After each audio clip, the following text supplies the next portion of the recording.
Let's start with the chapter number 8। बहुत ही छोटा सा चैप्टर है और बहुत ही प्यारा सा चैप्टर है। चैप्टर का नाम है how to get the result you want. वो रिजल्ट कैसे पाएं जो हम पाना चाहते हैं, वो रिजल्ट कैसे मिले हमें कि हम जो हम पाना चाहते हैं और जो मिल नहीं रहे। छोटा सा चैप्टर है, आई थिंक वीडियो 2-3 मिनट का बनेगा। इट सेज फर्स्ट पॉइंट ये है, मेंटल क्वेश्चन और too much effort show anxiety and fear which block your answer, easy does it. किसी भी चीज़ को ना बड़ा मत करो अपने दिमाग में। देखो बाहर जो चीज़ है एज इट इज़ है तो है। अब फॉर एग्जांपल मेरे पास ये स्टिकर है, तो स्टिकर बहुत हल्का है, ठीक है, हमने इसको उठा लिया। लेकिन उसी जगह देखें एक बाइक बहुत ज़्यादा भारी होती है, तो उसको हम उठा नहीं पाएंगे, वो रियलिटी है। लेकिन चीज़ों को अपने दिमाग में बहुत बड़ा मत करो, बहुत ऐसे मत सोचो कि ये इट इज़ टू मच। और स्टिकर के आइडिया से हम अंदाज़ा लगा सकते हैं कि दूर बैठकर हम ये सोच सकते हैं कि यार ये स्टिकर कितना भारी होगा, ये स्टिकर उठेगा या नहीं उठेगा। चलो फूंक मार के देखता हूँ, फूंक मार के नहीं उठा तो हाथ उठा के देखता हूँ, हाथ से उठाया तो पता चला ये कम भारी है। लेकिन उसी जगह किसी और चीज़ को उठाएंगे तो वो ज़्यादा भारी होगी। तो इतना दिमाग में इसका कंक्लूजन करने की ज़रूरत नहीं है। चीज़ों को आसानी से करो बिना सोचे। यहाँ पर वो ऐसा नहीं है कि बिना सोचे मतलब कुछ भी करते रहो। बिना सोचने का मतलब ये है कि आपको चीज़ों को इस तरीके से करना है कि उनके रियलिटी बेस्ड जो चीज़ें हैं, जैसे मान लो आपको जिम करनी है, जिम में आपके पास एक डंबल है 24 kg का, पहले दिन नहीं उठेगा, आपको रियलिटी पता होनी चाहिए। लेकिन इसको दिमाग में इतना बड़ा मत करो कि यार ये डंबल तो बहुत ज़्यादा भारी है, ये कब उठेगा मेरे से तो नहीं उठेगा, I think I can not do this. इसलिए चीज़ों को ईजी वे में लो। पहले 5 kg शुरू करो, 7 kg, 10 kg, 15 kg, ठीक है। तो इसलिए टू मच वर्ड्स जो होते हैं वो क्या पैदा करते हैं, एंग्जाइटी पैदा करते हैं, वो फियर पैदा करते हैं, जिसके कारण आगे से हमारा मन ही नहीं करेगा वो उठाने का, डंबल उठाने का, ठीक है।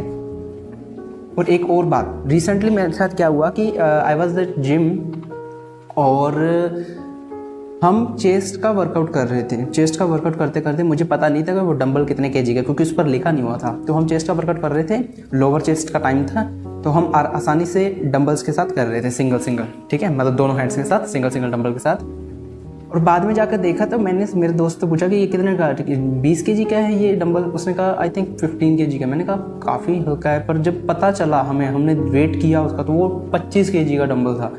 तो दिमाग में अगर हम 25 kg का बोल के उठाते तो शायद वो हमसे ना उठता, ठीक है। ये एक एग्जाम्पल है कि बहुत ज़्यादा सोचना एंग्जाइटी पैदा करता है, फियर पैदा करता है। Second point, when your mind is relaxed and you accept an idea, your subconscious goes to work to execute idea। जब तुम्हारा माइंड रिलैक्स होता है और तुम्हारे पास कोई आइडिया आता है तो तुम्हारा सबकॉन्शियस माइंड एग्जीक्यूट करने में शुरू हो जाता है उस आइडिया को। इसलिए ट्राई किया करो कि सोशल मीडिया की दुनिया से दूर रहा करो, ऐसी वीडियोस, मेरी वीडियोस देख लिया करो और माइंड को जितना ज़्यादा उसके ना रिलैक्स रखा करो। Think and plan independently of traditional methods. हमेशा सोचना और प्लान करना इंडिपेंडेंटली शुरू करो, किसी के दबाव में आकर नहीं। किसी से पूछ कर जरूर कर सकते हो, लेकिन ज़रूरी नहीं है कि उस इंसान की उस चीज़ में एक्सपर्टीज़ हो, ठीक है। तो ट्राई किया करो बड़े लोगों से, मतलब जैसे यूट्यूब है आज के टाइम पे, तो इन्फॉर्मेशन एज कहते हैं इस दुनिया को फिलहाल। 2015 के बाद, आई थिंक 2010 के बाद से, जब से टेक्नोलॉजी बहुत ज़्यादा इंप्रूव हुई है, इसको इन्फॉर्मेशन एज कहते हैं। इन्फॉर्मेशन भर के पड़ी है, तो बड़े लोगों से सीखो रेदर देन कि किसी छोटे से सीखना, ठीक है। तो और दूसरा इंडिपेंडेंट होकर सोचो। लॉस है तो आपका है, प्रॉफिट है तो आपका है, ऐसे सोचो। Know that there is always an answer and solution to every problem. हमेशा ये याद रखना कि हर प्रॉब्लम का सोल्यूशन होता है। कोई भी ऐसी प्रॉब्लम है ही नहीं जिसका सोल्यूशन ना हो। Do not be overly concerned with the beating of your heart, with the breathing of your lungs or function of any part of your anatomy. Lean heavily upon your subconscious and proclaim frequently that divine right action is taking place. I don't think, मुझे नहीं पता कि ये point इसमें यहाँ पर क्यों आया है, लेकिन इसने ऐसा बोला है कि बहुत ज़्यादा कंसर्न मत करो अपने हार्ट के बारे में, अपने लंग्स के बारे में, बेसिकली अपनी एनाटॉमी के बारे में, अपनी हेल्थ के बारे में, ठीक है। क्योंकि जितना ज़्यादा हम सोचते हैं उतना ज़्यादा हमारे अंदर एंग्जाइटी पैदा होती है। वही सेम प्रॉब्लम्स, वही same mental question. Next point is the feeling of health produce health, the feeling of wealth produce wealth. How do you feel? हाँ, ये पॉइंट है। आज पता नहीं मेरे I have sore throat. The point is कि again सुनो, the feeling of health produce health, the feeling of wealth produce wealth. How do you feel? ये कमेंट्स में लिख के बताओ कि तुम्हें क्या फील होता है, क्या तुम्हें एक्चुअल में वेल्थ फील होती है, और अगर वेल्थ फील होती है तो तुम्हें वेल्थ मिलेगी। You can produce, your subconscious can produce. अगर तुम बीमार हो तो शायद मे भी हो सकता है कि तुम्हें हेल्थ प्रोड्यूस नहीं करनी आती हो, तुम ऐसा सोचते हो कि पता नहीं बीमारी कब जाएगी कब जाएगी। एक बार सोचो, सबकॉन्शियस पर विश्वास करके रात को सोने से पहले अपने आप को बहुत अच्छे से रिलैक्स करके बोलोगे I am very healthy, very very well managed body, तो होगा। ठीक है, तो हाउ डू यू फील, ये कमेंट्स में बताओ मेरे को। Imagination is your most powerful faculty. Imagine what is lovely and good report you are what you imagine yourself to be. तुम वो हो जो तुम इमेजिन करते हो। ये मैंने बुक में भी देखा था, how think and grow rich book में भी लिखा था कि इमेजिनेशन एक बहुत बड़ा पार्ट प्ले करता है तुम्हारी सक्सेस में, तुम्हारी हेल्थ में, तुम्हारी वेल्थ में, तुम्हारे रिलेशनशिप्स में।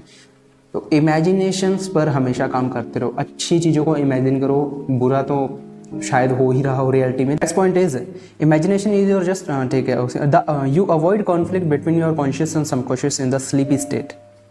जब तुम सो रहे होते हो ना, तो तुम्हारा जो कॉन्फ्लिक्ट है तुम्हारे कॉन्शियस माइंड के बीच में और तुम्हारे सबकॉन्शियस माइंड के बीच में, वो अवॉइड होता है अपने आप।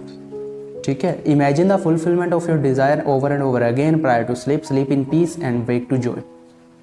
सोने से पहले ना जो तुम इमेजिन करके बैठे हो उसकी फुलफिलमेंट के बारे में सोचो कि तुम्हें वो चीज़ तुम्हारी फुलफिल हो चुकी है, और आराम से सो, सुबह उसी एनर्जी के साथ, डबल एनर्जी के साथ आप उठोगे। तो ये था chapter number 8।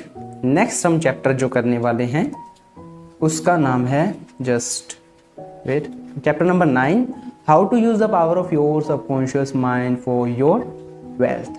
C you soon.